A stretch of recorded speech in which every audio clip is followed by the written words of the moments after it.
मुझे लगता है कि डोनाल्ड ट्रंप और नरेंद्र मोदी जी के बहुत अच्छे संबंध अनेक सालों से रहे हैं। और भारत और अमेरिका के संबंध अनेक सालों से व्यापार में बहुत अच्छे रहे हैं। उससे वो वर्ल्ड बैंक भी मतलब अमेरिका में है और व्यापार में अपने भारत का बहुत अच्छा फायदा हुआ है। मुझे लगता है कि इसमें राजनीति करने की बिल्कुल आवश्यकता नहीं है। जो इंडिया जो यूएस का जो डील हुआ है व्यापार में, इसमें काफ़ी फायदा है और अनेक वस्तुओं पर जीरो टेरिफ है। मतलब इसीलिए, और जो पहले 25 टेरिफ था वो 18 तक आया है और भी कम होने की संभावना है। मुझे लगता है कि अमेरिका के साथ अपने संबंध अच्छे बढ़ाने से अपने देश का बहुत बड़ा फायदा होगा। किसान है, एमएसएमई है, जो छोटे उद्योग के लोग हैं और अनेक लोगों को, लाखों लोगों को रोजगार मिलने वाला है। तो मुझे लगता है कि किसानों ने भी ध्यान में रखना चाहिए कि भाई इसमें कि किसानों का बिल्कुल नुकसान नहीं है, क्योंकि किसानों की फसल है उसको भी अच्छा भाव में मिलने वाला है। और माननीय नरेंद्र मोदी जी ने भी मतलब ये डील के संबंध में पूरी जानकारी दी है। पीयूष गोयल जी ने जो व्यापार मंत्री है उन्होंने भी मतलब सभी बातें लोगों के सामने, देश के सामने रखी है।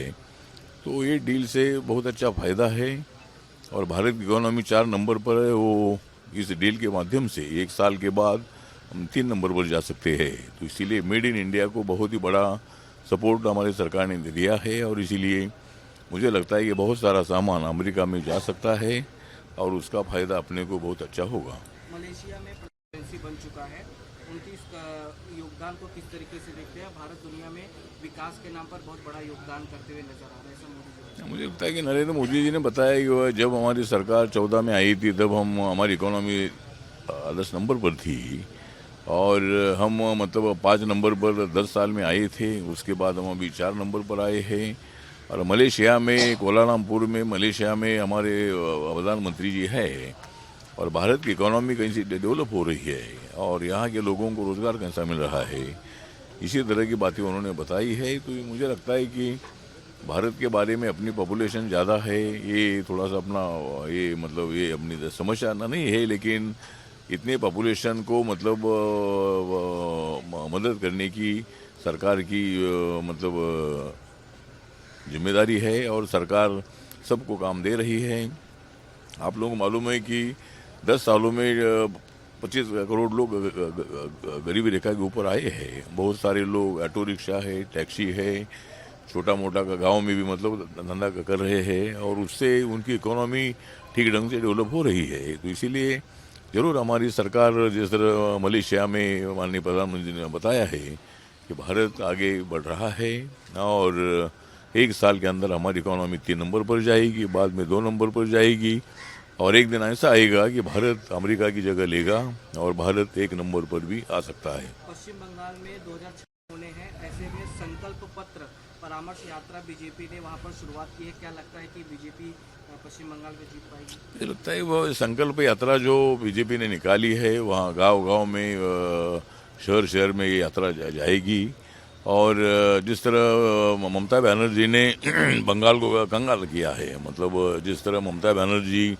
के बारे में हमको गर्व है कि वह महिला है, उन्होंने मतलब 3 बार वहाँ की मुख्यमंत्री बनी है, लेकिन वहाँ के लोगों को न्याय नहीं मिल रहा है। यहाँ के महिलाओं पर अत्याचार हो रहा है और बीच में एक डॉक्टर पर अत्याचार अस्पताल में हुआ था, उसके बारे में पूरे वेस्ट बंगाल में आंदोलन हुआ था और लोगों में काफ़ी नाराज़गी है। वेस्ट बंगाल में मतलब लॉ एंड ऑर्डर की स्थिति नहीं है, मतलब वहाँ बहुत ही अत्याचार अनेक लोगों पर हो रहे हैं, पुलिस देखती रहती है, गुंडागर्दी बहुत ज़्यादा हो रही है। तो इसीलिए मुझे लगता है कि इस वक्त अप्रैल मई में जो चुनाव वेस्ट बंगाल में आ रहा है वहाँ भारतीय जनता पार्टी एनडीए सत्ता में आएगी और मेरी पार्टी वेस्ट बंगाल में काम करती है। मैंने वहाँ के जो भट्टाचार्य जी हैं, जो वहाँ के अध्यक्ष हैं, उनसे मैंने बात की है। सुनील बंसल जी जो वहाँ के इंचार्ज है, उनसे भी मेरी बात हुई है और रिपब्लिकन पार्टी को 4-5 सीटें वहाँ मिलनी चाहिए, इसी तरह का हमारा प्रयत्न है और हमारी पार्टी आगे बढ़ रही है। और मैं 28 को कलकत्ता जा रहा हूँ, वहाँ मेरे पार्टी के कार्यकर्ताओं का सम्मेलन रखा है और उसमें हमारी जो स्ट्रैटेजी हम तय करेंगे, लेकिन हम बीजेपी के साथ ही रहना चाहते हैं और बीजेपी की सत्ता वहाँ जरूर आएगी, ऐसा हमें पूरा विश्वास है। मोहन भागवत मुंबई में है, दो दिन से उनका कार्यक्रम शुरू है। 100 साल आरएसएस के पूरे हुए हैं, उन्होंने कार्यक्रम रखा है। सलमान खान को भी न्योता दिया था कार्यक्रम में। किस तरीके से देखते हैं? उन्होंने कहा कि संगठन हम यहाँ मजबूत कर रहा है, देश में डेवलपमेंट कर रहा है और हिंदू मुस्लिम सभी जो सिख हैं सभी को हम साथ में लेकर हिंदू ऑर्गेनाइजेशन जो है। मुझे लगता है कि आरएसएस जो है आरएसएस मतलब अनेक साल पहले यहाँ स्थापित हुई थी। उनका एक अलग सा एजेंडा है, उनके एजेंडे पर हर एक को काम करने का उनका काम होता है। और मतलब आरएसएस को 100 साल पूरे हुए हैं, तो इसमें सलमान खान को भी बुलाया था। तो मुझे लगता है कि आरएसएस की भूमिका हिंदू मुस्लिम एकता की होनी चाहिए। मतलब आरएसएस हिंदू समाज के लिए तो काम करता ही है, लेकिन मुस्लिम समाज भी पहले हिंदू ही था, बाद में वो जो मुगल इधर आने के बाद वो मुसलमान बन गए हैं। तो बाबा साहब ने जो संविधान दिया है उस संविधान के मुताबिक हिंदू हो, मुस्लिम हो, सिख हो, ईसाई हो, बुद्धिस्ट हो, जैन हो, पारसी हो, लिंगायत हो, सभी धर्म के लोगों को जो बाबा साहब के संविधान ने अधिकार दे दिया है। मुझे लगता है कि हर धर्म ने अपने अपने धर्म की रक्षा करनी है, लेकिन एक धर्म ने दूसरे धर्म पर अटैक नहीं करना चाहिए, क्योंकि यहाँ लोग जो है ये कोई और फोर्सफुली किसी का परिवर्तन धर्म परिवर्तन नहीं होना चाहिए। मतलब अपने मन से अगर कोई धर्म परिवर्तन करते हैं तो ठीक है, लेकिन जिस तरह मोहन भागवत जी ने बताया अच्छी बात है कि भाई हिंदू मुस्लिम की एकता करना चाहते हैं। और रिपब्लिकन पार्टी का भी एजेंडा यही है कि हिंदू मुस्लिम सिख ईसाई बुद्धिस्ट जैन को सबको साथ में लाकर बाबा साहब अम्बेडकर जी की जो रिपब्लिकन पार्टी है उस रिपब्लिकन पार्टी में सभी जाति धर्मों के लोगों को लेकर रिपब्लिकन पार्टी मजबूत पार्टी के रूप में हम खड़ा करना चाहते हैं। तो इसी तरह हमारा भी एजेंडा सभी लोगों को साथ में ले जाने का है।